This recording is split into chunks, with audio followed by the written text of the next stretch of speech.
गुरु रूप प्यारी साध संगत जीओ, वाहिगुरु जी का खालसा, वाहिगुरु जी की फतेह।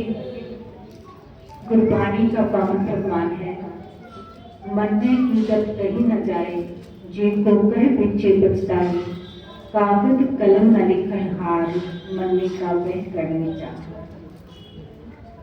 इस पावन वाणी को पढ़ के सुन के जो विचार करके अपने जीवन में ढाल लेता है, यानी गुरबाणी आशय अनुसार जो जीवन बना लेता है, उसकी अवस्था को कोई बयान नहीं कर सकता। वो इतनी ऊंची अवस्था प्राप्त कर लेता है, उसके सारे दुखों का निवारण हो जाता है, उसके हृदय घर में सुखों का जो है वो सदैवी जो है प्रकाश हो जाता है। गाविए सुनिए मन रखिए भाव, दुख पर हर सुख कर ले। पावन वाणी को पढ़ के सुन के विचार के गुण के यानी अमल में लाकर जो जीवन में विचरण करते हैं, उनके सारे दुखों का निवारण हो जाता है और उनके हृदय घर में हमेशा के लिए सुख जो है वो बस जाते हैं। सुख ही नहीं, आनंद की अवस्था प्राप्त हो जाती है, जिसके लिए गुरु बादशाह पावन फरमान करते हैं, मन में कीकत कही न जाए, जिनको कह पीछे पछताए, कागज कलम न लिखन हार, मरने का व्यय कर विचार। यानी मनन करने वाले, यानी मनन की अवस्था तक कब पहुंचेगा कोई? जब इस पावन वाणी को पढ़ेंगे, सुनेंगे, विचारेंगे, उसके अकॉर्डिंग जीवन बनाने का अपन यत्न करेंगे, प्रयास करेंगे और उस वाहिगुरु के चरणों में अरदास करेंगे, तो क्या होगा? धीरे धीरे ये आनंदमय वाणी जो है वो हमारे हृदय घर में बसने शुरू हो जाएगी। उस पार ब्रह्म परमेश्वर परमात्मा, उसको जिस भी नाम से जानो, बस ये ख्याल रखो कि परमात्मा एक है। वो परमात्मा एक है, उसके नाम जो है अनंत है, बेअंत है और उसका अंत पाया नहीं जा सकता। मन में हकीकत कही न जाए। गुरु पातशाह ने फिर क्या कहा कि जो इस पावन वाणी को पढ़ रहा है, सुन रहा है, उसके दुखों का निवारण तो होना ही होगा। उसके साथ साथ जो अमल में ले आया, उसकी अवस्था को कोई बयान ही नहीं कर सकता। वो कैसे? मन में हकीकत कही ना जाए, जिनको कहे पीछे पछताए, उसको पश्चाताप ही हाथ लगेगा कि वैसे किसी भी कीमत पे उनकी अवस्था को कोई बयान नहीं कर सकता, क्योंकि वो मुकम्मल तौर पे उस रब का ही रूप हो जाता है, उस परमात्मा का रूप हो जाता है। फिर गुरु पातशाह फरमान करते हैं, कागज कलम ना लिखन हार, मरने का व्यय कर विचार। कोई कागज आज तक ऐसा नहीं बना, कोई लेखनी यानी कलम यानी पेन, कुछ भी कह लो आज के अकॉर्डिंग, वो ऐसा नहीं बना कि जो उस पे लिख सके। इसको जो इस तरह से पावन वाणी अनुसार जिन्होंने अपना जीवन बना लिया है, वो उसकी मुकम्मल अवस्था को, उनकी उच्च अवस्था को कोई बयान नहीं कर सकता, ना लिख सकता है, ना कह सकता है। कागज कलम न लिखन हार, मरने का व्यय कर विचार। फिर क्या होता है? गुरु पातशाह गुरु नानक देव जी फरमाते हैं कि ऐसे सत्संगी जीवों का, आप जैसे सत्संगी जीव बैठ के विचार करते हैं कि सचमुच कोई इतनी ऊंची अवस्था का भी मालिक हो सकता है। और यकीनन गुरबाणी गवाही देती है, पुख्ता प्रमाण देती है कि वाकई उनकी अवस्था इतनी ऊंची हो जाती है कि जिसको कोई शब्दों से बयान नहीं कर सकता। कागज कलम न लिखन हार, मरने का व्यय कर विचार। यदि बैठ के सत्संगी जन जो विचार करते हैं, कागज कलम न लिखन हार, मरने का व्यय कर विचार, ऐसा नाम निरंजन होए, जिनको मन जाने मन कोई। कहते हैं नाम ऐसा है जिसपे माया का प्रभाव नहीं है। निरंजन यानी माया के प्रभाव से परे। उस परमात्मा ने माया बनाई है, पर उसके प्रभाव से रहित ये जो जिसपे उस माया का असर नहीं पड़ता। अब उनकी अवस्था कितनी ऊंची हो जाती है।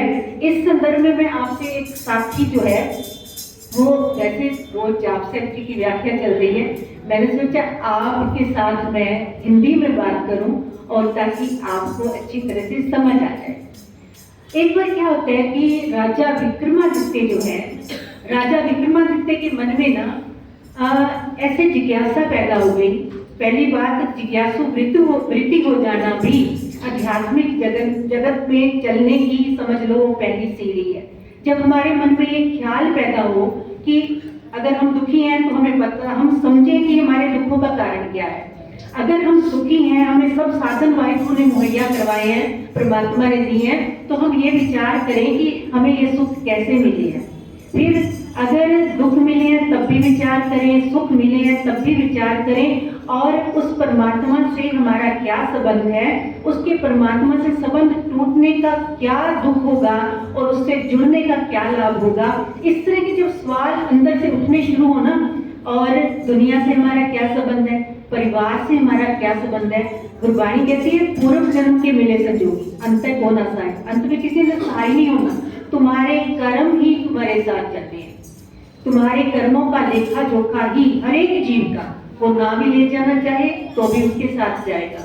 कर्मी कर्मी होए विचार, सच्चा आप सच्चा दरबार। फिर गुरबाणी कहती है जित कीता पाइए अपना, साकाल बुरी क्यों करिए। जब अपने ही कर्मों पे निबेड़ा है, सारा फैसला हमारे कर्मों पे होता है, तो कर्म करते हुए हम माड़े यानी बुरे बीज क्यों बोए। जित कीता पाइए अपना, साकाल बुरी क्यों करिए। फिर माड़े कर्म क्यों करें। बोए पेड़ बबूल के तो आम कहाँ से हुए, ये तो कहावत आप अक्सर सुनते हो ना। अगर हमने जिस चीज का बीज बोया है और उससे सोचे हम बोए तो निमोली का, और फिर सोचे कि इस पर आम लग जाए, मुमकिन नहीं है ना।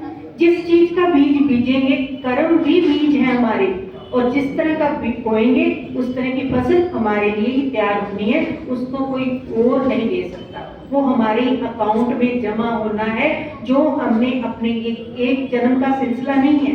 कुछ करनी, कुछ कर्म करती, कुछ पूर्व लेके, कुछ पूर्वी जन्मों के भी लेके जोखे है ना, वो भी हमने अब अपन जीवन में कभी सोचते हैं ना कि इसके साथ मेरा ऐसा संबंध क्यों बन गया। कई बार खून का रिश्ता नहीं होता, लेकिन अंतरात्मा से इतना प्यार होता है, इतना प्यार होता है कि हम सोचते हैं इतना इस पर प्यार क्यों आता है, इतना इसके साथ दिल की बात क्यों मिलती है। कुछ पूर्व जन्म का कुछ लेखा जोखा है, कुछ रिश्ते खून के हैं पर इतने इतने बदतर हैं, उनको अपन ढो रहे हैं और फिर सोच रहे हैं भगवान जाने ऐसा क्यों हुआ मेरे साथ। उसके पीछे कारण क्या है, पूर्व जन्मों में हमने उसके साथ कुछ ऐसा किया होगा, तो उसका ये प्रतिफल है। इसलिए हंस के और उस परमात्मा का शुक्र करते हुए अगर हम उस स्थिति से निकल जाएंगे, तो हमारा ये लेखा जोखा कटना शुरू हो जाएगा, नहीं तो फिर हमारे लिए वही तैयार हो जाएगा। मैं बात कर रही थी आपके साथ राजा विक्रमादित्य की। उनके मन में ना जिज्ञासा पैदा हुई, मुझे इतने सुख ऐश्वर्य के साधन कैसे मिले। ये सोच के उसने ना अपने जो राज ज्योतिषी होते हैं ना, उसको बुलाया और उन्होंने उनको कहा कि मैं जानना चाहता हूँ ज्योतिषी जी, मैं जानना चाहता हूँ कि मैंने पूर्व जन्म में ऐसा क्या कर्म किया कि मुझे इतने ऐश्वर्यों के साधन मिले। तो आप मुझे इसका जवाब जो है अपनी ज्योतिष विद्या से लगा के दो, और अगर आपने सही जवाब दे दिया ना, आपको मुंह मांगा क्यों कहोगे वो दूंगा, नहीं तो फिर आपको पता है कि पहले वाले राजा क्या करते थे, सजाए मौत भी कह देते थे। तो वो राज ज्योतिषी सोचता है, हाथ बांध के खड़ा है, राजा की आज्ञा की अवहेलना तो कर नहीं सकता, उल्लंघना कर नहीं सकता, तो कहते हैं और 7 दिन का उसको, 1 सप्ताह का उसको टाइम दे दिया गया। वो अपने घर जाता है, चिंता में उसी वक्त हो जाता है, चिंता आतुर है और सोचता है मैं कैसे बताऊं इसके पूर्व जन्म की बात। और गुरबाणी की बात करें तो गुरबाणी कर्म फिलॉसफी को मानती है, कर्मों के लेके जोखों को मानती है, पर ज्योतिष विज्ञान की बात नहीं करती। अब ज्योतिषी को राजा ने कहा तो वो मन में ऐसी चिंता आतुर हो गया, और चिंता करते हुए जब वो शाम के टाइम जैसे अपनी ड्यूटी उसकी हो गई पूरी, घर गया तो उसकी बेटी थी बड़ी सूझवान। कहती पिताजी आज आप, बेटियां अपने पिता के बहुत करीब होती हैं, पिताजी आज आप कुछ चिंता में लग रहे हो। कहते नहीं बच्चे कोई ऐसी बात नहीं है। नहीं पिताजी मुझे बताओ आपकी चिंता का कारण। तो वो राजा वाली जो बात थी वो अपनी बेटी को बता दी। अब बेटी पता क्या कहती है, पिताजी राजन से कल जाके राजा को ये कहना कि ये छोटी सी बात है, इसका जवाब तो मेरी बेटी देना चाहती है। तो बेटा तू जवाब देगी? हाँ पिताजी मैं जवाब दूंगी और इसका जवाब मुझे ही पता है। तो आप जाके बस राजा को कह दो इसका जवाब, बस ये परमिशन ले लो कि मेरी बेटी इसका जवाब दे सकती है ना। तो राजा को क्या, राजा को तो जवाब से मतलब था। तो उसने जैसे ही राजा विक्रमादित्य ने जाके कहा कि राजन ये इसका जवाब तो मेरी बेटी दे देगी, तो कहते हैं भाई बेटी दे तुम दो, मुझे इससे कोई फर्क नहीं पड़ता। अगले दिन वो बच्ची जो है वो राजमहल में आती है। जैसे ही राजमहल में आती है तो राजमहल में आके ना राजा को कहती है कि आपको मेरे साथ चलना पड़ेगा और मैं आपके प्रश्न का ये जवाब दूंगी। तो वो साथ में उसके पिता हो गए, वो हो गई, कुछ लोग और हो गए, वो चलते हैं। आगे जाके क्या देखते हैं, जो राजा है एक सन्यासी बैठा है और सन्यासी जो है वो राख को किए, राख तो समझते हो ना, राख को घोल घोल के पी रहा है। तो उसने कहा कि उसके पास खड़ी होती है पहले वो लड़की जाके, वो राजा भी खड़ा हो जाता है। तो कहते हैं कि ये सन्यासी मेरे प्रश्न का जवाब देगा। तो उसने उससे पूछा आप मेरे प्रश्न का जवाब दोगे? उस सन्यासी ने कहा नहीं राजन, मैं आपके प्रश्न का जवाब नहीं दे सकता, आप थोड़ी आगे जाओ फिर आपको जवाब मिलेगा। राजा आगे चलता है, वो साथ में है, वो बच्ची भी साथ में है। तो आगे जाके देखते हैं कि एक सन्यासी और बैठा है और वो सन्यासी जो है वो आग के अंगारे खा रहा है, आग के अंगारे खा रहा है। तो उसको और ताज्जुब हुआ और उससे कहा कि आप मेरे प्रश्न का जवाब दोगे? तो अपना प्रश्न भी दोहराया। कहते हैं राजन मैं नहीं, आज आप हैरान होंगे सुन के, उस सन्यासी ने जो आग के अंगारे का भक्षण कर रहा था, खा रहा था, उसने कहा कि मैं जवाब नहीं दे सकता, आप जाओ फलानी जगह पे, जगह का बताया कि वहां पर आज एक बच्चे ने जन्म लिया है, एक नवजात शिशु जन्म लिया है, वो आपके प्रश्न का जवाब देगा। राजा बड़ा हैरान हो जाता है, अचंभित होता है, भाई जन्म लेने वाला बच्चा मेरे से बात कैसे करेगा? कहते राजन जैसे ही आप जाके उसके पास पहुंचोगे तो वो बच्चा आपको आपके साथ बात भी करेगा, आपकी बात को समझेगा भी सही। और हैरान होता है, अब उसकी जिज्ञासु वृत्ति है, उसने जानना है, तो वो चलते हैं, वहां पहुंचते हैं, पता चलता है कि इस घर में बच्चे ने जन्म लिया है। और वो बच्चा आप मानोगे नहीं, जैसे ही उसका जन्म हुआ है वो लगातार निरंतर वो बच्चा रो रहा है, दूध नहीं पी रहा, माँ का दूध नहीं पी रहा, निरंतर रो रहा है।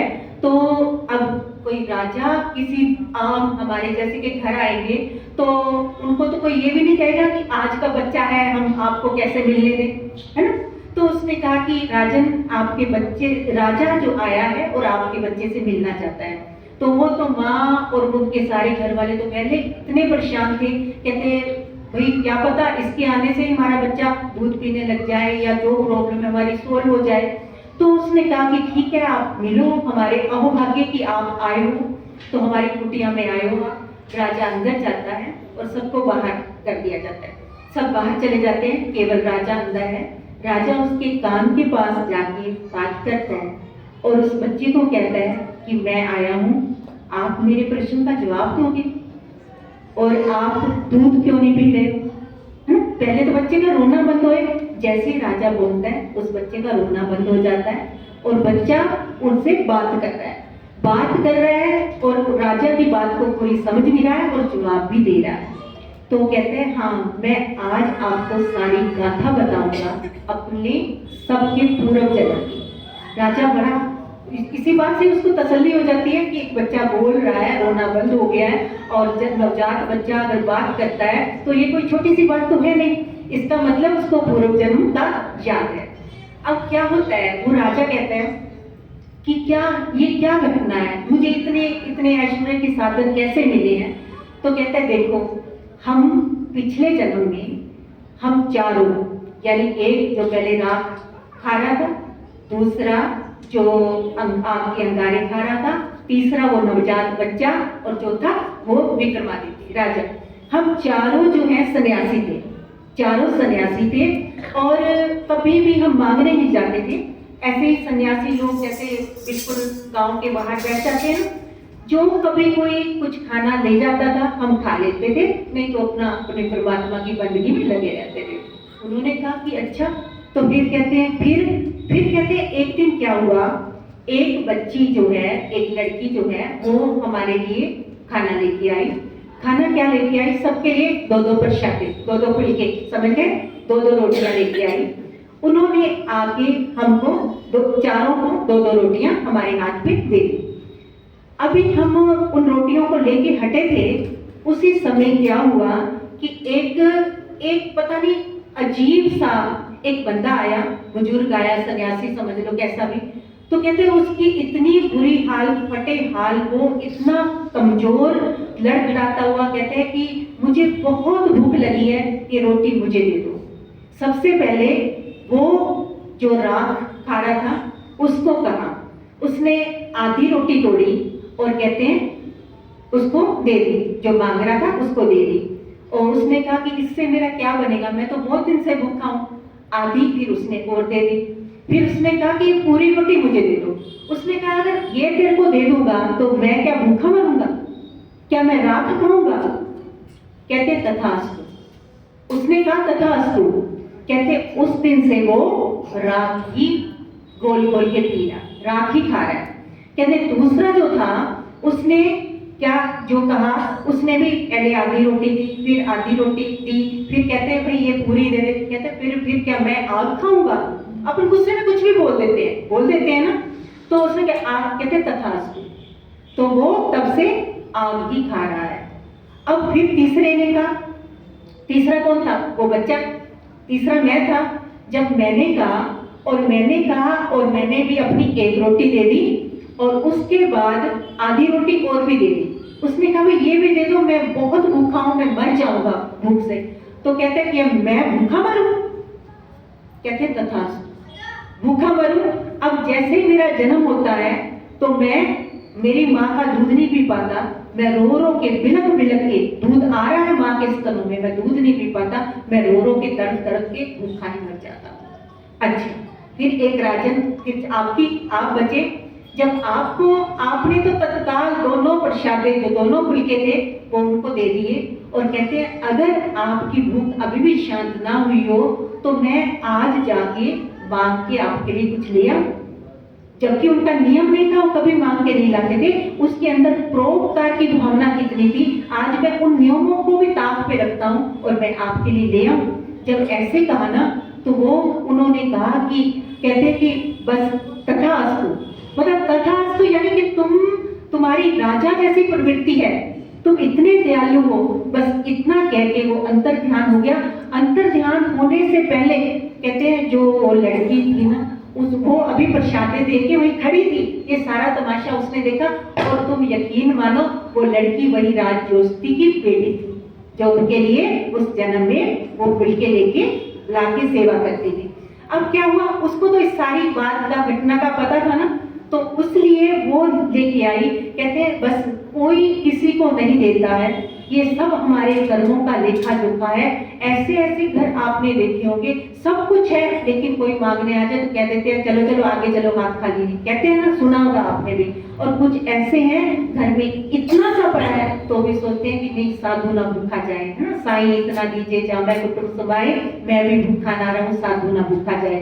तो जब इस तरह की मनोवृत्ति बनती है तो परमात्मा इस तरह के सबब बनाता है, ऐसी मेहर करता है, ऐसी कृपा करता है। और तत्वे दोष न देव किसे, दोष कर्मा अपने जो मैं किया सो मैं पाया, दोष ना दीजिए अवर्जना। दूसरों को दोष देते रहोगे कभी सुधार नहीं होना। कहते सारा जगत कैसा है उसकी चिंता तुम ना करो, ना तुम उनको सुधार सकते हो। अब आप सवारे मैं मिले सुख होए। अगर हम अपनी गलतियां, अपनी खामियां देखना शुरू कर दें और उनको दूर करने की कोशिश करें और परमात्मा के दर पे, गुरु के दर पे अरदास करें तो बहुत कुछ संवर जाएगा। वाहिगुरु मेहर करे, तरस करे। और कोई किनका इस पावन वाणी का, इतिहास का हमारे हृदय घरों में इस कदर रस बस जाए जिस सदकी ये लोग सुखिए पर लोग सुहीले, नानक है प्रभु आप पे मेरी व्यवस्था बन सके। पूज्यों की खिमा, वाहिगुरु जी का खालसा, वाहिगुरु जी की फतेह।